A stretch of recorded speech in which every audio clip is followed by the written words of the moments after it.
Good morning, students. Welcome again in online classes, class 9th, chapter Natural Vegetation and Wildlife. And this is the fourth part of this chapter. First part, second part और third part में हमने natural vegetation के बारे में किया था and wild life के बारे में हम आज स्टार्ट करेंगे. Okay, let's continue the topic wild life. Wild life reserve centres का ये एक एनसीईआरटी के थ्रू दिया हुआ मैप है. इस मैप के थ्रू आप एनसीईआरटी में भी देख सकते हैं कि कौन कौन से वाइल्ड लाइफ रिजर्व सेंटर हैं. जंगली जानवरों को बचाने के लिए क्या क्या प्रोसेसिंग गवर्नमेंट के द्वारा की गई है. वाइल्ड लाइफ इन इंडिया के अंदर India has more than 89,000 animal species. लगभग 89,000 एनिमल स्पीसीज इंडिया के हैं. In India the elephant most majestic mammal are found in the hot wet forest of Assam, Karnataka and Kerala. Mammals किसको बोलते हैं? जो एनिमल अपने बच्चों को दूध पिलाता है, that is called the mammals.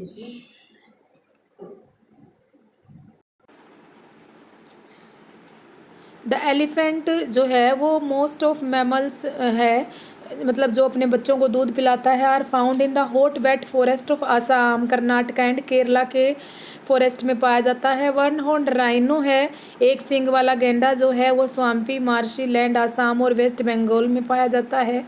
Arid area of the Rann of Kutch and the Thar desert are also habitat for wild जो है एरिड एरिया जो है जैसे रन ऑफ कच्छ और थार डेजर्ट, वहाँ पे जंगली गधा और कैमल पाए जाते हैं. जो इंडियन बिसन, नीलगाय, बारहसिंगा और गैजल, इस टाइप के एनिमल्स भी यहाँ इंडिया के अंदर ही मिलते हैं. India is only country having lion and tiger. Asiatic lion जो है वो गिर नेशनल पार्क जो है गुजरात में, वहाँ पाया जाता है. टाइगर जो है वो forest Madhya Pradesh, Sundarban delta, waste Bengal का एंड द हिमालय रीजन में मिलते हैं. लद्दाख जैसे ठंडे इलाके में yak, shaggy horn, wild ox, Tibetan antelope and the bharal wild sheep और the kiang and ibex, bear, snow leopards और रेयरली पाया जाने वाला पांडा भी हमें लद्दाख की पहाड़ियों में मिलेंगे. और रिवर्स, लेक और कोस्ट लाइन के आसपास हमें डिफरेंट टाइप के टर्टल, क्रोकोडाइल और गोरिल्लाज भी हमें मिलते हैं. सेव इकोसिस्टम को बचाने के लिए हमें क्या करना चाहिए? Due to the extensive exploration of the plants and the animal, human being have imbalance the ecosystem. बहुत ज़्यादा पेड़ों की और एनिमल्स को ख़त्म करने में सबसे बड़ा हाथ किसका है? ह्यूमन बीइंग का है. About 1300 plant species are in danger का मतलब जो खतरे के निशान पर खड़े हैं, और 20 स्पीसीज तो एग्जिस्ट हो चुके हैं, ख़त्म हो चुके हैं. और फ्यू एनिमल्स और स्पीसीज जो हैं वो कुछ ख़त्म हो गए हैं और कुछ अभी और इन डेंजर के निशान पे खड़े हैं. द मेन काज इसका क्या है? Only and only the human being. आदमी ही उसका मेन कारण है. और दूसरा कारण पोल्यूशन है. पोल्यूशन के कारण केमिकल इंडस्ट्रीज से वेस्ट और एसिड डिपोजिशन होती है, जिसके कारण बहुत सारे जंगली जानवरों को हम ख़त्म कर रहे हैं. फॉरेस्ट कटिंग के कारण उनके घर को हम काट रहे हैं. सपोज कीजिए कि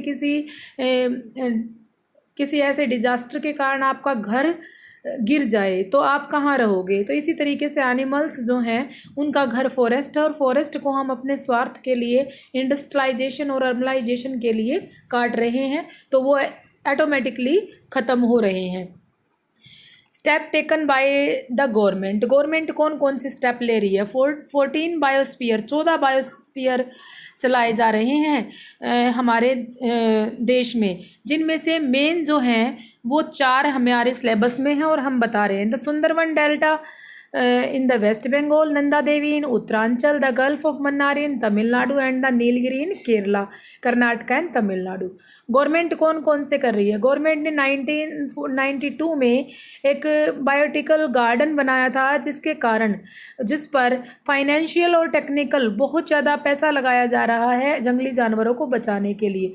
बहुत ज़्यादा प्रोजेक्ट चलाए जा रहे हैं, जिसमें से इम्पोर्टेंट है project tiger, project rhino, project tiger Indian bustard, project crocodile, project elephant.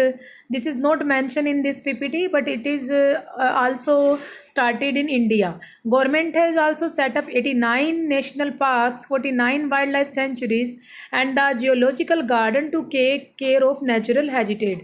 इस प्राकृतिक संपदा को बचाने के लिए गवर्नमेंट ने 89 नेशनल पार्क्स और 49 वाइल्ड लाइफ सेंचुरीज भी खोली हुई है। वाइल्ड लाइफ सेंचुरीज क्या होती है? जहाँ जंगली जानवरों की देखभाल की जाती है। नेशनल पार्क्स में उन्हें खुला छोड़ दिया जाता है, नेचुरल तरीके से वो अपने जैसे वो जंगलों में रहते हैं उसी तरीके से रहेंगे, अपने आप शिकार करेंगे, पेट भरेंगे। लेकिन वाइल्ड लाइफ सेंचुरीज में उनको खाने के लिए जो चीज़ें हैं वो प्रोवाइड करवाई जाती हैं। ओके, उसके बाद this is not important, this is the only the place to protect our mother earth. अब हम एक बार एनसीईआरटी के थ्रू देख लेते हैं कि चैप्टर कैसे कंप्लीट हुआ है। See the NCERT please. यहाँ देखें वाइल्ड लाइफ, कल मेडिकल प्लांट्स हमने कर लिए थे, वाइल्ड लाइफ करनी थी। यहाँ से अप्रोक्सीमेट देख लेना 2000 स्पीसीज बर्ड्स के हैं या किस एरिया में हमें फ़िश हैं। 12% ऑफ द वर्ल्ड स्टॉक के अंदर दिखाई गई हैं। कुछ डाटा ऐसा है जो एनसीईआरटी के थ्रू ही करें, ठीक है।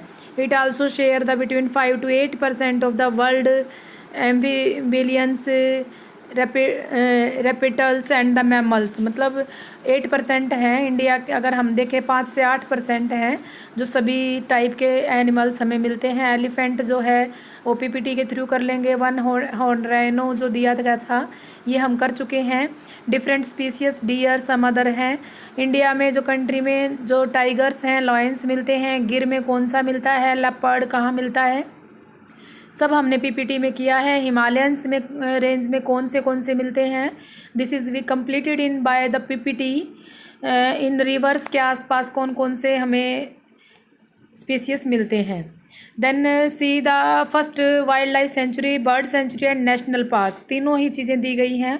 बर्ड लाइफ सेंचुरी मैंने बताया था कि जहाँ बीमार और बूढ़े पशुओं को रख के उन्हें खाने के लिए सामान भी तैयार किया जाता है और उनको बचाया भी जाता है और उनका मेडिकल ट्रीटमेंट भी किया जाता है। बर्ड सेंचुरी में डिफरेंट टाइप के बर्ड्स की देखभाल की जाती है और नेशनल पार्क्स जो हैं उन्हें खुला एक ऐसा एरिया रिजर्व कर दिया जाता है जहाँ कभी कटाई नहीं होगी, जहाँ उन जंगलों को ख़त्म नहीं किया जाएगा और सभी जंगली जानवर एक नेचुरल तरीके से यहाँ रह रहे हैं। तो इनमें से आप अच्छे से इन सब को देख लेंगे। उसके नेक्स्ट जो हैं बर्ड्स हैं इंडिया में, कलरफुल पिकॉक, ये पीपीटी में नहीं था। पीहैंस, डक, पार्केट्स, कैनरीज, पिजन्स हैं डिफरेंट टाइप के। अब आगे आता है कि किस तरीके से ये ख़त्म हो रहे हैं और हमें कैसे इसको बचाना है। To protect the flora and fauna, government के द्वारा कौन से प्रोजेक्ट लिए जा रहे हैं। देखो ये जो एक एक्टिविटी नीचे दी गई है जिसमें इनकी कटिंग की गई है न्यूज़पेपर की, आप इस टाइप की एक्टिविटी अपनी नोटबुक में कर सकते हैं। यहाँ पे दिया गया है elephant biosphere reserve have been setup, elephant का किया गया है। गल्फ ऑफ मन्नार में, नंदा देवी में, ठीक है, ये सब मैंने पीपीटी के थ्रू करवा दिया है। और माइग्रेटरी बर्ड्स दिया गया है, यहाँ जो बर्ड्स माइग्रेट होके आते हैं, ये पीपीटी में नहीं था, एक बार यहाँ से देख लेंगे। Some of the wetlands of India has popular with the migratory birds during the winter. Birds and the Siberian canary come in the large number in such a place of favorable in the birds run of the Kutch at the, मतलब क्या है कि सर्दी के मौसम में ये कैनरीज अपना रास्ता बदलती हैं या अपनी जगह बदलती हैं। ये उन सर्दी के मौसम में ये रन ऑफ कच्छ में आ जाती हैं या गर्मी के मौसम में यहाँ से फिर दोबारा से चली जाती हैं। इस तरीके से ये अपना इधर से उधर करती हैं, इसलिए इन्हें माइग्रेट बर्ड्स, मतलब एक जगह से दूसरी जगह जाने वाले माइग्रेशन जो करते हैं बर्ड्स, उनका नाम दिया जाता है। 18 बायोस्फीयर रिजर्व सेंटर यहाँ बताए गए हैं, वहाँ हमने 14 पढ़ा था पीपीटी में। तो this data is I think current data by the NCERT. तो एनसीईआरटी पोर्शन जो होगा उसको हम प्रिस्क्राइब मानेंगे। Sundarban, gulf of Mannar, Nilgiri, Nanda Devi, Nokrek, great Nicobar, Manas, इसके अकॉर्डिंग तो हमें 4 ही के बारे में अच्छे से करना है।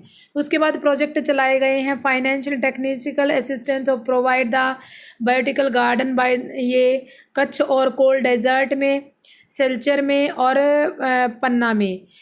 जो प्रोजेक्ट टाइगर चलाया गया है, project rhino, project great Indian bustard, many other ecology project have been introduced. 103 national parks and 535 wildlife sanctuaries gardens are set in care of natural habitat। ये डाटा यहाँ से लेंगे, ठीक है।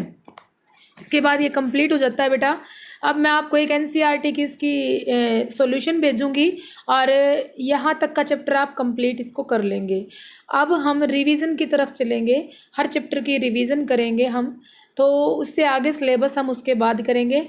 Okay, thank you, have a nice day.